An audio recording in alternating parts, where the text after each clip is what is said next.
কম সময়ের মধ্যে পায়েস বানাতে চাইলে এইভাবে একবার পায়েসের রেসিপিটা বানাতে পারেন। খেতে অসম্ভব ভালো হয়। আশা করি আপনাদেরও ভালো লাগবে।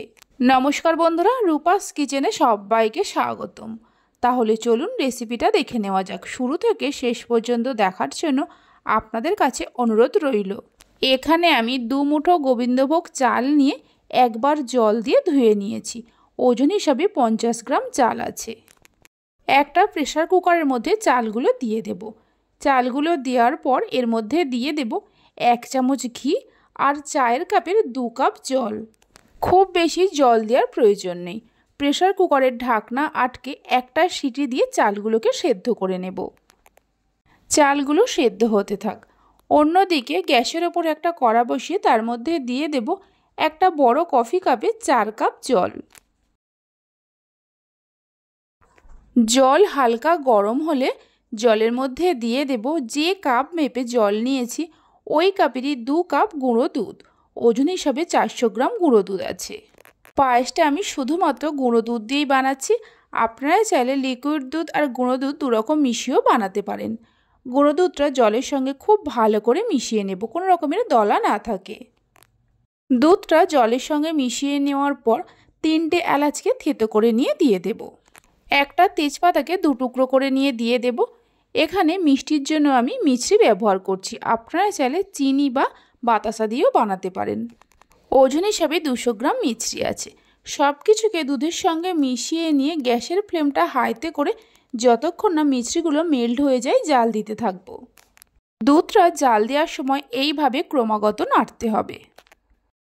হাই ফ্লেমে মিনিট 2-3 জাল দিয়ে নেওয়ার পর দেখুন মিছরিগুলো মেল্ট হয়ে গেছে। মিছরিগুলো মেল্ট হয়ে যাওয়ার পর আরও মিনিট 3-4 দুধটাকে জাল দিয়ে নেব।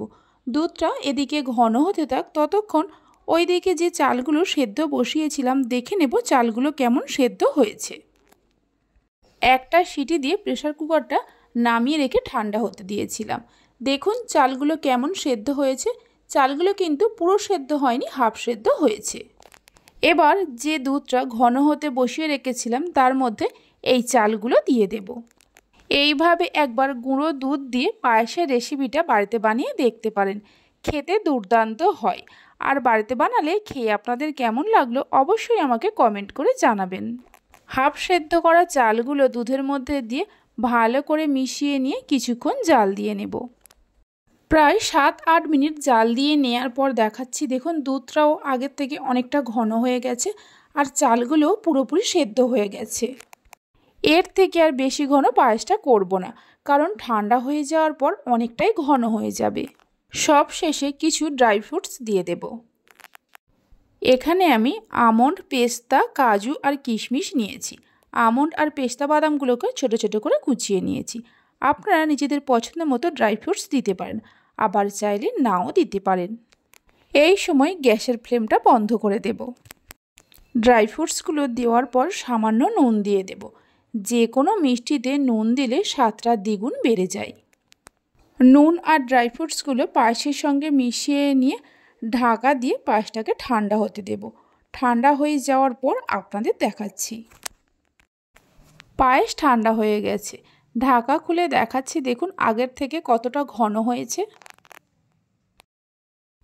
রেসিপি ভালো লেগে থাকলে অবশ্যই একটা লাইক করবেন, বন্ধুদের সঙ্গে শেয়ার করবেন।